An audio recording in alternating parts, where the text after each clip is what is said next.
First Steps Podcast is back. We got another brand new television show we're talking about.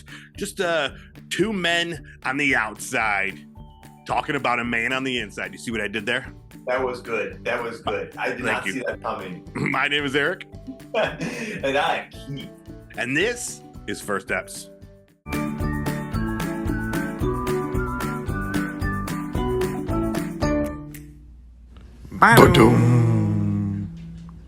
What's up, everybody? Welcome back to a brand new episode of First Steps. And I say brand new because we did not do this already 10 minutes ago for about 8 minutes until I forgot to hit record. So we're just going to put that out there because that's the kind of night we're having. You can see we're away from each other. We don't even get to be in the same room. I know. That's what the mojo's off right now. That's what's happening. Off. It's off, dude. There's been it's like a weather thing going on. Snow everywhere. Perhaps you heard of it. Yeah. White stuff. No. We used to have it back in the day. It's come back again with a vengeance. That's the sound of snowfall. That's right. But yeah, it kept us apart here.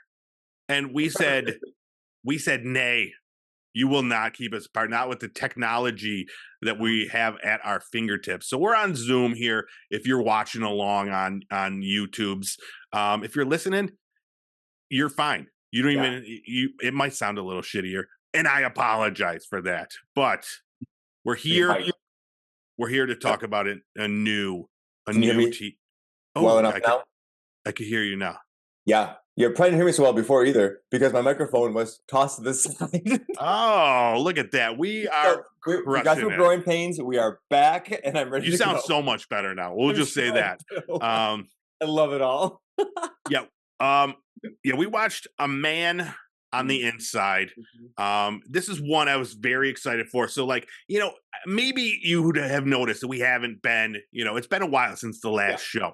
And the reasons, one, there's not that much great stuff that's been out. It's starting to come out. We're starting to get a little bit more here and there. And then two, it was just scheduling, dude. It was hard. We're busy folks. Yes, we're very busy. It's just we didn't get our calendars on the same page. But we fought we fought a battle to get here. And the reason for that is I love the creator of the show, Michael Schur. He's done. Listen, let's just list them off. Yep. Ready? Go. Tell me all of them. He did The Office. He did Parks and Rec. He did Brooklyn Nine-Nine. He did The Good Wife. No, Good Place. What was that one? Yep. Good Place, yeah. And he was the help to write and create part of my favorite show, The Comeback. I only learned that in our first time go around. Because we just talked about it. I'm honestly still, even though we did talk about it 2 minutes ago, I'm still surprised that you were able to get them all. You did leave out SNL. He was a writer for SNL. Oh, sorry about that. Yes. I should have known. That's why I met a lot of people. That makes sense. Like Andy Samberg. Exactly. Ted Danson. That's right. Was he on SNL? No. He was on Cheers. Making your way in the world today. Everything. I feel like I'm just kidding. I'm going to hear that song. I love it. Young, innocent. To be young again, watching a show about a bar. The good old days. Well, I couldn't really watch it. I got yelled at. It was inappropriate. Rhea Perlman, inappropriate for me. So I had to keep going. She was. Potty mouth. Yeah. Yeah. What about Coach? What about Woody Harrelson? Did he say bad thing? I don't remember Coach saying anything. I think I got ushered out of the room before he said anything. No, I don't remember. I do know that you based your adult life on Frasier Crane, though. So I think that's cool. Absolutely. What's her name? Maris. Is that it? Yeah. Was that Lilith? Yep. Lilith. Classic Lilith. But we're not talking about Cheers. We are not here to talk about Cheers. No, only Ted Danson in his new role. All the Ted Danson shows. 3 Men and a Baby. Oh, yeah. 3 Men and a Little Lady. Okay. I don't remember that one as much. That's all I got. I don't know. What else the Pepsi Ted girl? Danson in? I don't know. It was nice to see him again, though. It just felt like seeing, I don't know, an old friend. Yeah. So we're talking about A Man on the Inside. This is a new Netflix series by Michael Schur. Loosely based on a 2020 documentary called The Mole Agent about, we're going to talk about it, what it's about. Yeah. One thing, I don't know. That is, what? if you are new to this show, what we're going to do, we're going to talk about the first episode. We only watched the first episode. We're going to talk about what happened. If you haven't watched the first episode, skip ahead like 15 minutes and we'll talk about, some fun other shit. And, we'll have a jolly good time. But yeah, I don't want you to be spoiled if you haven't seen the show. Not that there's not like, there's not any like big twists or turns in this, but some people don't want to get spoiled. And I don't blame them. Okay. All right, here we go. So the show kicks off back in time. It's like a VHS like recording of Ted Danson in a microphone, in a tuxedo with a microphone, talking at like some sort of event, and he looked terrifying. It was weird. Yeah, we weren't sure if it was. I remember we talked like if it was a makeup kind of thing, or like a deep kind fake of thing. Yeah, but yeah, it was because it looked weird. Like there was something off about it, and it was giving me a lot of anxiety. Yeah, but so that was blissfully only like 5 minutes of the show where he proposed to his soon-to-be wife. Exactly. They're at some sort of an event, and he's like, "Baby, I love you." We claps, and then we fast forward through the years. She's dead. Well, they were a little more subtle with it than that, but yes. Yeah, exactly. We don't see the death. But we go, fast forward to old Ted Danson, where he's just like, he's waking up, he's getting ready, he's starting his day, and he's just OJ, he goes to like McDonald's, I don't know where he goes. Like sits in the park. Exactly, like all retired folk do. Yeah. But no, he's just alone, and he doesn't have any like hobbies or anything like fun to do. Crossword puzzle. He did that. You're right. You're with right. pen. Remember that too. Fancy. But yeah, so we're just kind of seeing that he's like, he's lost. He's a little lost out there after what we determine is the death of his wife. And then we cut to first we see him mailing out a news article to someone named Emily. So we're like, oh, who is this? Who is this sweet Emily? First mystery of the day. Okay. Yeah. And then we cut to San Francisco. A woman taking pictures. She's some sort of a detective. Yeah. And she's doing Operation Pacific View. Ooh. And it's a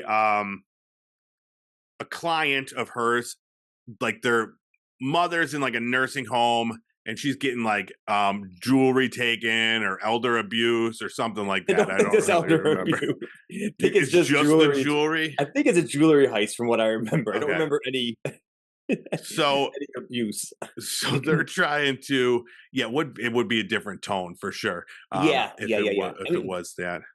I mean, the show itself wasn't all that funny at this point. You're right. It was dark. Yeah. But if we introduce elder abuse this early on, I think that would have been a turnoff for a lot of people. Yeah, no. But you're right. It's just like some sort of a jewel heist is going on there. So she's investigating it, trying to get information. She needs a new route, a new technique. So she puts an ad in the paper looking for an old guy who knows how to work a phone. Yeah, I like that too, because she mentions how like let's put it specifically in the paper because that's where old people look for things. Exactly. So we'll put a classified in, and then she wants for her target demographic to find this ad, and then she has open interviews. What's going on there? This is me. Do you think I could get the job? Oh yeah, I mean you look like. Do I look like really older? Yeah, that's good. And I'm using a phone. It's kind of like the Ted Danson, but in reverse. No, it's like just a deep fake of you. I'm like, what's happening? I'm a good actor. That's what I'm going to say. I'm just going to say, I'm so old. It's the hat and the glasses and the face and the beard. Good, actually. Yeah, they all make me look old. And then we cut to Sacramento, and we see his daughter. We get to meet Ted Danson's daughter in this. She is the waitress from It's Always Sunny. Love her. She's amazing. She finally broke out of Philadelphia. She's in Sacramento. She's out there, living her best life. Doesn't have that creepy Charlie Kelly chasing her around. She doesn't even know where she is now. It's great. Maybe I'll have a crossover and come in. Wouldn't it be amazing? Oh, yeah, like that one Abbott. Did you know Abbott Elementary had a crossover with I did. I just saw it this season. Yeah, I don't think it's aired yet, but it's interesting. They should just start doing that with every show. It's Always Sunny crossover with like that's what they do now. They'll just Grey's Anatomy, just bomb every other. What would be the best show for it to go on? Bridgerton, is that still around? Oh yeah. Sure. You want to smell my farts, queen? They're just doing that. Just something real crass. Oh no! And then Danny DeVito comes out. Well, you gonna murder me with like a hair? It'd be Mm-hmm. amazing. Yeah, I like this. This is got going to like be a our gun next or something. podcast where we're going to write episodes of shows where It's Always Sunny cameos in them. Yes. Okay. When this one runs its course, right, 3,000 episodes from now, It's Always Sunny in Philadelphia episodes. Okay, I wrote it down. It's locked in.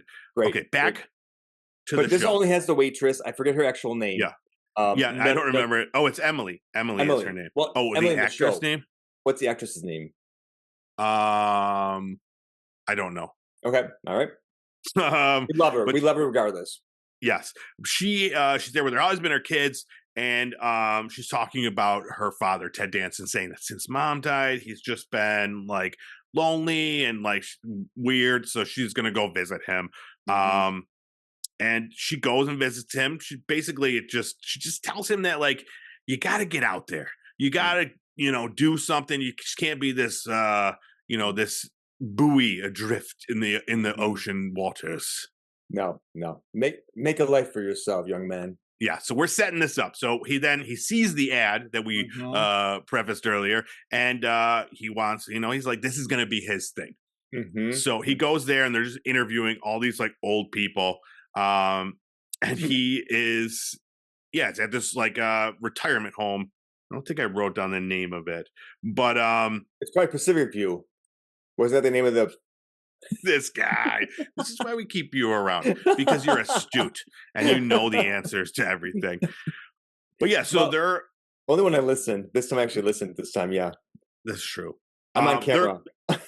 Their goal is to infiltrate this retirement community and plant a mole, and that will be Ted Danson, to figure out who is causing all the elder abuse. I mean, jewelry thievery. So next we see my favorite part of the show, where it does start to pick up the humor, because there was none prior to this. The training exercises where this was great. Yep.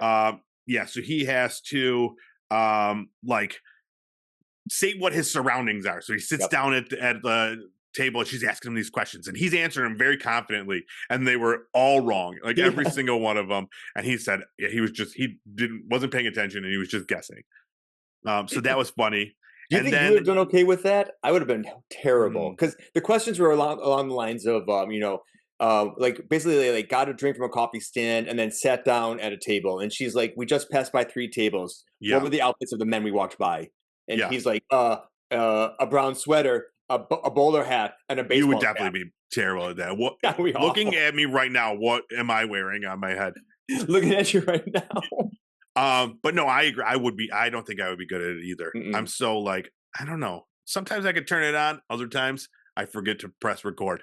But another exercise is like she wants him to get a photo of like these people without, casually, without them noticing. And he ends up getting into a whole conversation with them where he's like, I'm in a club.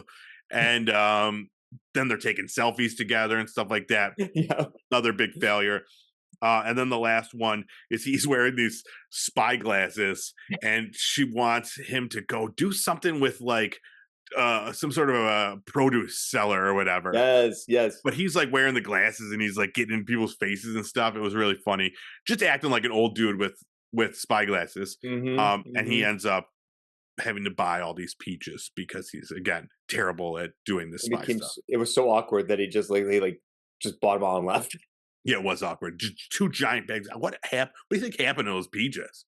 It's a good point. I don't know. Hopefully he gave them away maybe for, or maybe canning peaches. I think you can do that. Oh, he maybe did a quick canning sesh before he went off to the retirement community. Yep. Because that is the next scene. He's off to the home there. Or whatever. I don't know if it's a home. Off to the home. I mean, it looks like to me one of those high-end retirement places where it's not necessarily a nursing home, but it's where people go and like you can have your meals and there's bingo kind of things. Yeah, but you got your own kind of house. Like because there was like a kitchen and stuff like that.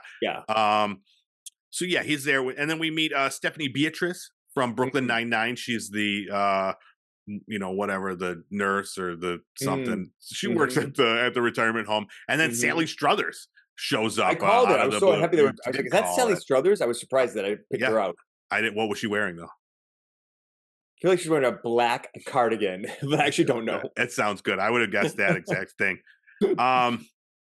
But yeah, then we take another. So we're just starting to pick up a little comedy, and then all of a sudden we're going to bring it right back down because then he sees the neighborhood, and this is the place where the people with Alzheimer's go, and his wife had Alzheimer's, so he gets real freaked out, and he's like, "I can't do it. I can't,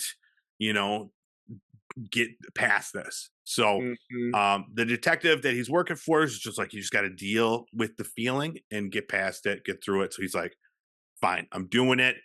He moves in, and that's basically the gist of it. We just set up the first episode.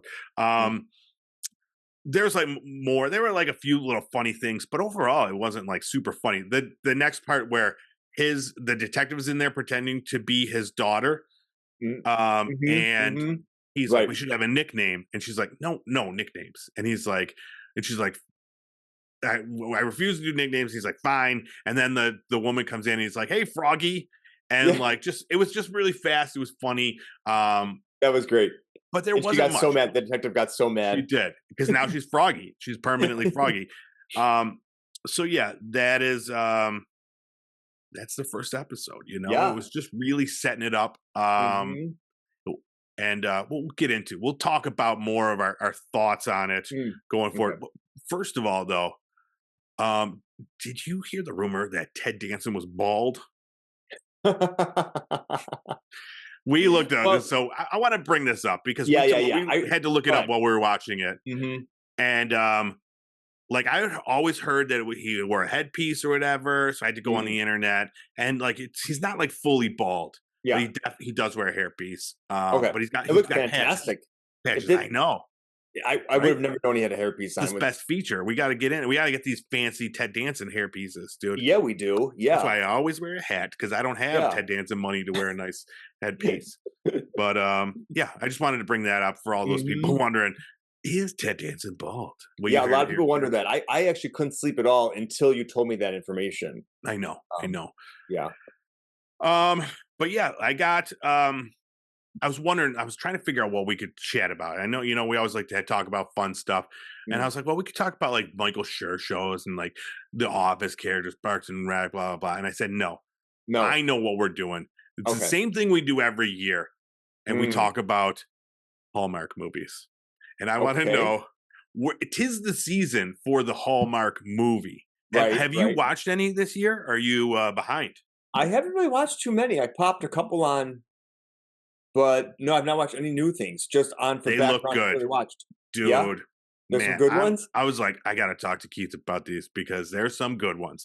And I heard there's one in Iceland my mom was very excited about. Last week it came out on Friday. Ooh. Shot on location in Iceland. And she was like, I've always wanted to go. I have to watch. What's it called? I don't know. A Holiday in Iceland. I'm not sure. Yeah. All right. But so it's funny because it's not even just Hallmark doing it anymore. They're still the leaders, but everybody's coming out with their own Hallmark movie. Like Peacock has like one of those Hallmark movies this year. Netflix has a couple of them. They got the Lindsay Lohan's back to do another one after her mega hit last year. Absolutely. Hers is called Our Little Secret. You haven't watched that one yet? I have not watched it. I don't have on Netflix. My list. Oh, you gotta come over, dude. We'll wear our onesies, drink some hot cocoa. Watch a couple. We're bring our pillows over for a little pillow fight in between. Yeah. And then the other one was Hot Frosty. I think you showed me that one. I did. Do you know who's in that? Lacey Chabert. She is, dude. Yes, is she really? Yes. I just went for the Mean Girls trifecta, or I guess it would be that. It's crazy because like whatever. She made the jump like Lindsay Lohan did. Lindsay Lohan, Hallmark actress. I don't know if she was. I'm not sure if she ever was. She might have done one when she was like at her lowest point. Gotcha. But yeah, now Lacey has made the jump. She's a big Netflix star now. Yeah. I wonder if I think she still might be on Hallmark though, because I feel like she does. She has one too. She has one there and one in Netflix. Has it ever been done before? Okay. I don't know. But anyways, so I want to play a little game. I want to play a little game where I tell you the name of a Hallmark movie and you give me the synopsis of this Hallmark movie. This is a little different. You've given me in the past, we've done fact or fiction where you make up ones. Right. Or did you do ones when lazy. it was like, yeah. Was it like, okay, yeah. Well, that year there was some that were really far-fetched sounding. Yes, this year, yes. They're all kind of like on the nose. It would be kind of boring. Okay. So we're switching it up a little bit because you've seen so many Hallmark movies that I guarantee you will nail at least like 2 of these because they're all, the formula. All right, I'm excited. All right. So we're going to kick things off. Yeah. It's an easy one because it's all in the title, but it's the strangest one this year. Holiday Touchdown, a Chiefs love story. Give me a quick synopsis of that one. Well, I would say, a Tennessee-born super mega global pop star decides to I don't know why visit a football game in Kansas City and falls in love with a quarterback. I'm assuming that it is based on a Taylor Swift and Travis Kelce romance. You saw this one. I did not see it, but that's ridiculous. Because you nailed it. You absolutely crushed it. Hallmark jumping out with the Hallmark? First, Hallmark. The first to create a movie about Taylor Swift and Travis Kelce. I think it gets sued by her. Isn't she pretty like... I don't know, dude. I mean, they changed, the likeness of everybody, I'm sure. But yeah. What was it called again? Kansas City? What was it? A Chief Holiday Touchdown, a Chiefs love story. It has like a bunch of the actual Kansas City Chief players. The coach Andy Reid is in it. Yes. Is Brittany Mahomes in it? No, Travis Kelce's mom is in it. No, Joyce. Yep. Donna. Is that her name? Is it Donna? Donna.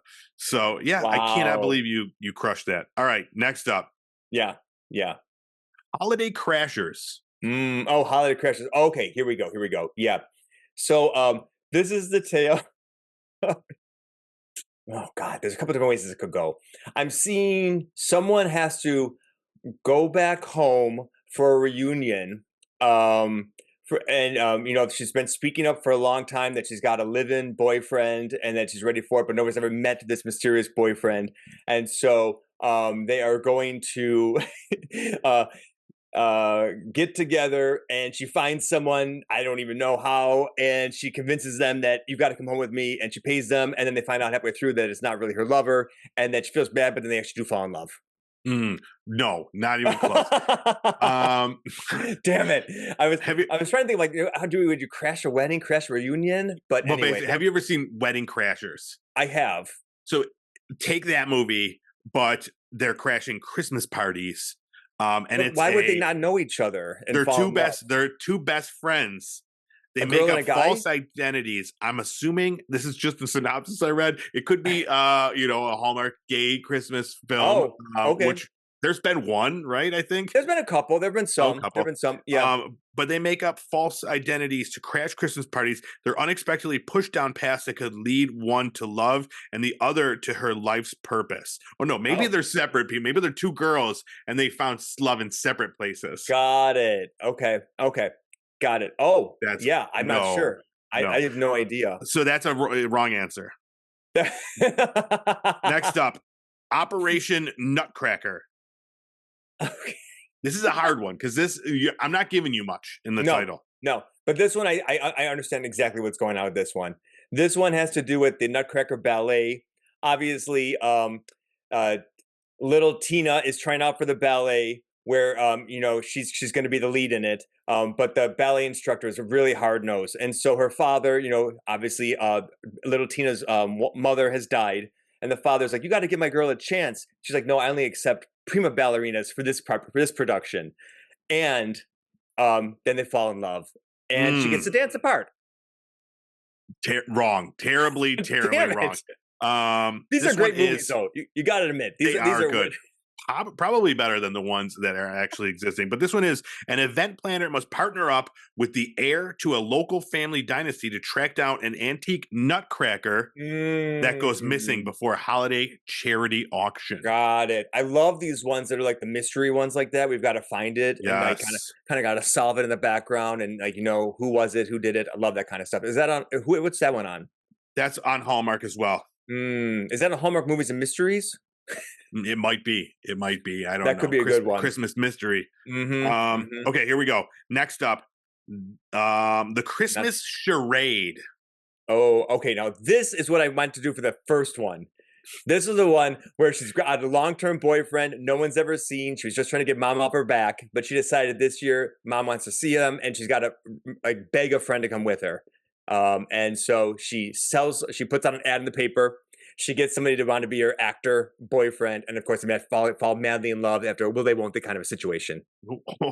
Dude, I'm gonna give you 3/4 credit on this one. It's pretty close. Yes. So this one, a librarian's quiet life is turned upside down when she's forced to pose as the girlfriend of an undercover FBI agent working to catch an art thief before they could strike at a Christmas Eve charity ball. Give me a break. So there is that paid, Roman. I'm sure there's the will they, won't they. That's probably rife with that. So I'm just going to give you a full point. That's a full point for you. I will take it. I was 0 for 2, so I'm happy to get any points. Yeah. Well, you got the first one, holiday touchdown. Don't forget that one. That was pretty easy. All right. Here's another easy one. Trivia at St. Nick's. Trivia at St. Nick's. This one, I'm trying to think of what's like there's like a trio of famous ladies that are always together, and they go everywhere together. But this time they go off to a game show. But they find out that actually Saint Nick, who is running the game show, is actually very attractive. So all three of them try to vie for his affections in like kind of a love connection in like different ways, and we kind of see their foibles throughout. But then we realize that the power of friendship is stronger than any Santa Claus magic, and they decide to just be friends with him and go back to their girl power. A little twist at the end. So no one banged Santa in this one? No bang Santa. They wanted to, and they realized they don't want to lose Santa and themselves. They don't want to see that candy cane. No. No, you are terribly wrong on this one as well. First of all, this one stars 2 actors from Pretty Little Liars. Bonus points for that. Way younger demographic. See, I was literally thinking of like Diane Keaton, Bette Midler, and Goldie Hawn coming together. Like, I'm gonna fuck Santa. Well, they chose not to at the end. Although they could have. No, this one. But these ladies did it. It's a guy and a girl. They're two opposites forced to compete on the same team for the biggest event of the year, the annual Christmas bar trivia tournament, only to find sometimes winning isn't the most important thing. See, that's what I said though too. I think I get 25% there. All right. So So then it equals a full point with the last one. It equals a full point. Here we go. This one, you should at least get a partial point on this one. Okay. 'Tis the season to be Irish. Okay. Yeah. So this one, I mean, I think I'm basing this on a show I actually saw that might have been based over there too in the past. But I'm going to go with the standard so-and-so's, Molly's great uncle she's never met passes, and she finds out that unexpectedly she has the will. And in her will, she's left this manor home in Ireland. So she's never been there before. She goes to check it out so she can sell it. But when she gets there, she realizes it's got a whole cast of zany people who work there to keep it up, and she can't break their little hearts at Christmas time. And on top of it all, there's some orphan children, and the orphan children in the the town, they have this man who works with them who's very attractive, and so she marries him, and they all settle down in the giant mansion. I'm sure that's probably pretty close. This is the summaries I get aren't as detailed as the ones you're getting. So those things probably exist in there, but I don't know. So I can't take away points. But this one is a house flipper Okay. Travels to Ireland to renovate the ultimate cozy cottage against the wishes of local realtor Sean, and finds herself falling in love with all the country has to offer during the holidays. Okay. So, Okay. All right. yeah. So, But the way she I got there was guarantee wrong. there's orphan kids involved somehow. There's got to Um, be. Yeah. yeah, and then but this is another will they won't they type situation, I guess, with maybe a you've got mail type situation going on. But I'm Yep. giving you a half point on that one. All right. I'll take the half points. It's I'm making up for lost time at least now. All right. What about to have and to holiday? To have and to holiday. Okay. All right. I'll be shocked if you get even close to where this one is. Well, I mean, I'm thinking, to have and to hold, there reminds me of marriage. So I think that, so and so always dreamed of a Christmas wedding when she was growing up. She had a book that she used to look at as a child, and it had a Christmas wedding in it, and she thought that's what she would do too. But lo and behold, as she's gotten older, she's never met that Prince Charming to lead her down the aisle on Christmas Day. So she's kind of become a little bit embittered and doesn't really celebrate anymore until she runs into a Christmas tree decorator walking through the storefront in Macy's one day. And it's like, oh my gosh, like they're kind of, again, like she hates it, but then it's really drawing back these like old feelings she has, and before you know it, she's got her wedding day on Christmas.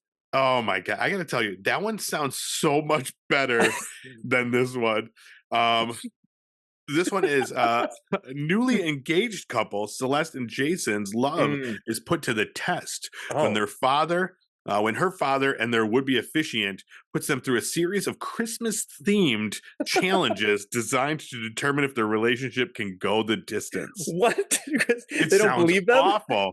Yeah, like you have to do these Christmas challenges to determine if you're a good couple. That is so bizarre. Yeah. I want to know what the challenges are. No, like I know, decorating right? the tree. You know that, yeah. Wrapping. Ice skating around the rink 14 times and not falling. Like, Yep. oh, as they're like slipping in each other's arms. Yep. Oh, points for Celeste on this one. Exactly. All right. Here, let's pick God, these are good though. Two more. Yeah, because they are really good. I also love, I don't know if you see, but every once in a while my microphone that I'm holding on to I like it pops video, up. Yeah. It's like, away. And it's the perfect rectangle square, so it looks like I'm just blacking out your erection as it's happening. That's what's happening. As we're talking about Hallmark movies, I just can't hide it. All right, here we go. A 90s Christmas. Oh, okay. This one is a parody of Full House, and it's really based on Uncle Jesse, meaning what's her name? Lori Loughlin, and Lord have mercy. And what they do is they're always like, are they going to take care of the kids for Christmas, or are they going to go out on their own way and like have their own like adult Christmas? And like, Aunt Becky really wants to get away from it all, but Jesse's like, Christmas is with the family. And so it's really all about trying to figure out, like what is Christmas about? So they go through all these like foibles, they're shopping together, they're making Christmas cookies, Aunt Becky's packing, but then, they find out little Michelle is the heart of Christmas, and they want to stay for the very 90s Christmas with the family. I don't think Hallmark owns the rights to the Full House. Also, is Lori Loughlin? Is she back? Is she on Hallmark yet? I don't know. Like she might be on the Great American one now. Actually, she might be. I think she is. I think she took the. They don't have a lot of morals. Just as the whole garage mysteries over there with her. Exactly. No, this one, you weren't even close on this one, dude. This one I thought was going to be easy. It's just all it is a time-traveling taxi that makes a workaholic lawyer reassess her priorities as she gets the chance to relive the Christmas of 1999 with her mom's sister, best friend, and high school crush. Oh, okay. Interesting. Okay. All right. So a totally different spin. They weren't trying to recreate anything from the 90s. In fact, she wanted to go back and relive it as part of her like childhood again. Is that kind of what it was?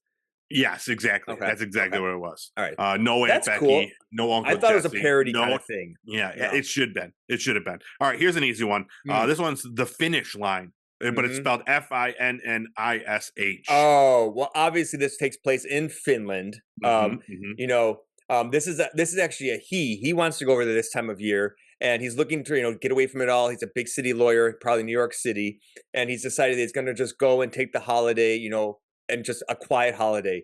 But what happens is that it's actually the annual Finnish run of the brides or the wannabe brides. And every Christmas, people who want to get married in Finland have to run up and down the coast and just sing for their lovers. And he's so annoyed by this because like, what is this tradition? And he goes out there and of course he meets a beautiful Finnish woman and they fall madly in love. This one, Anya's only goal for her trip to Finland is to finish the Julurauha dog race in honor of her late father. Lapland. I didn't think about that. Throws her off track and into the life of journalist and former dog sledder Cole. Got it. I should have thought dog sledding in Finland. Yeah, I was going marathon. We're getting into the dog sledding movies now. All right, last one. Private Princess Christmas. Private Princess Christmas. Wow, this is a real mashup here. Private Princess Christmas. Okay, so for this one, I'm seeing again one of those things. Now, she's of course from a small Eastern European country we've never heard of, and she's always wanted to kind of have an everyday normal Christmas. So she's in New York City trying to like be a little incognito and see what's going on when she runs into a heist. And she decides that she wants to take a part in trying to solve the case. So she like is like following around, tagging on to the when the police are investigating, and they're like, "What are you doing?" But of course, there is one of the police officers who does take an interest in her. Turns out, not only is she a great detective, but she's a princess. So he becomes a prince then, and they move back to nameless country in Eastern Europe. Yes, partially correct. You got a spoiled princess Violet of Wingravia is shipped off to a vigorous leadership boot camp in Colorado to fix her attitude problem and prove she's worthy of becoming queen. Oh, wow. And then this one we're not going to do the thing for, but it's called The Christmas Quest. And this is the Iceland one. And this is also the one with Lacey Chabert, dude. This is a double win right there. You got to watch that. Lacey is really moving up. So the Hallmark ones, the Hallmark ones that take place on location are like the premiere ones of the season. Yeah. And for you got to work your way up to that. Oh yeah, she's definitely headlined it. It's interesting how that happens. Yeah, you see the big stars shipping off to Iceland. The Finland one that's on a green screen because that's got nobody in it. Yeah, absolutely. Yeah, well, that was fun. Oh, that was thanks amazing. for playing. I enjoyed it. I did not do as well as I hoped to with it, but you know what? I still think that if let's anybody, total up your points here. If anyone wants to greenlight my ideas, I'm happy to really flesh those out too. Just I'm going to put that out there. We'll see. You got like 3 points. 3 points out of 40. How many did you read off to me? 10? I don't know. Probably. I mean, that's not bad. Oh, how about this one? Well, Hot Frosty. This is a Netflix one. Let's see if you could get in this. I think you talked to me about to win this them one. all. Let's see if you remember it. I don't remember it. Lacey Chabert fucks a snowman. What? Yep. That's what happens. Wow. Anyways. They bear it all in Netflix, don't they? They do. Well, it's because they could do R-rated stuff there, so it's fine. Have you watched any Netflix ones? No, not this I have not watched. We've talked about the Mar Vista. Was that it? Where they take the shirts off in the Mar Vista productions. Oh, yeah. They never do that in Hallmark. Yeah, we see a little bit more in Netflix. Remember the ones we watched last year? The 2 of them. We watched 2 of them last year. The one was the Lindsay Lohan one. Full frontal male nudity in that one. Full frontal. It was. They had a lot of it. It was a lot more than I expeced. Yeah. So they just had like the stockings like over the junk instead. Exactly. All right. Let's talk about A Man on the Inside. I want to know. That's right. That's what we were doing. We weren't talking about Christmas shows at all. I know. No. We got to go back. I know it's fun to just live here, Who wants to go back to the real world? Let's just live in the Hallmark world where Christmas is approaching. We're just putting up a Christmas tree. Yep. It's just so much simpler. Yeah. So much simpler. But yeah, tell me what you thought of the first episode of A Man on the Inside. I really liked it.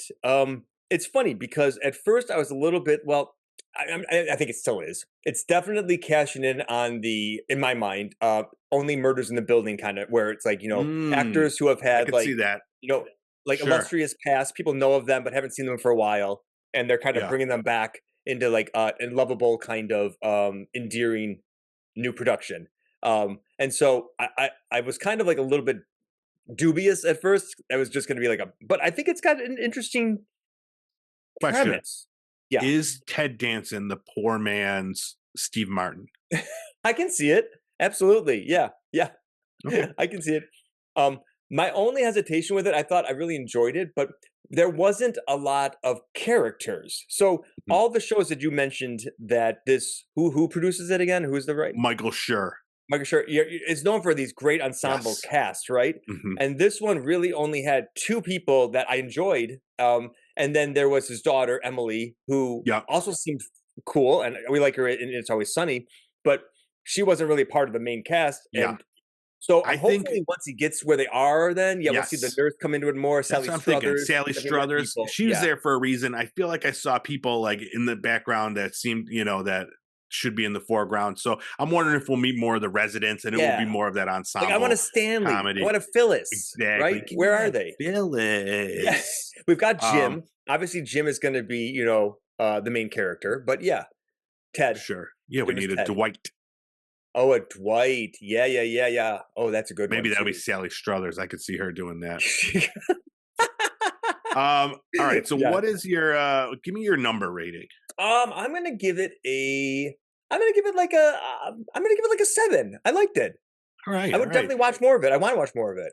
Yeah, I 100% agree with you. I am also giving it a 7. Nice. And I think this is a tough one to do just based on the first episode because, like you said, we don't have that full cast that I think we're going to get. I think we're going to have some lovable characters in here that's going to make it a little bit more fun, a little bit more exciting, because that was not as fun as I was hoping, knowing the resume and stuff like that. But we're really setting up kind of, I mean, it's a sad thing that we're setting up. We're dancing around the death of his wife, all the elder abuse that's happening at this home. There's no elder abuse that we know of in the home. That was just the jewel.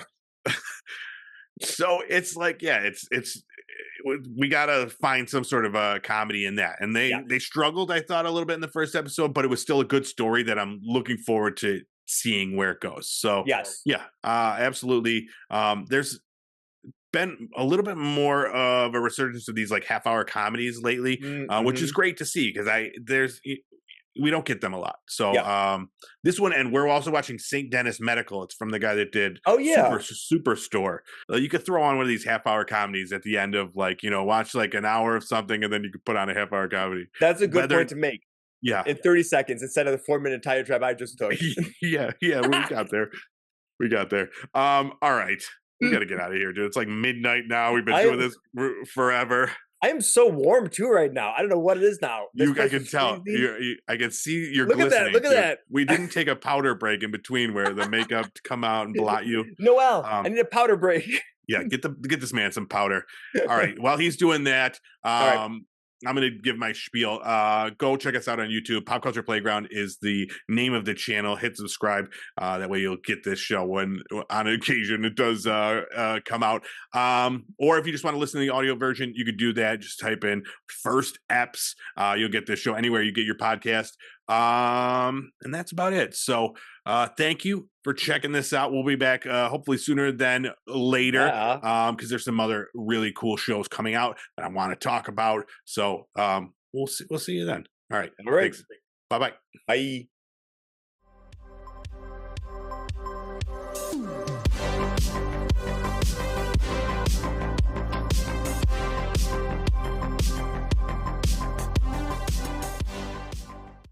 So for those of you at home, we already just recorded 10 minutes of this without Eric hitting record.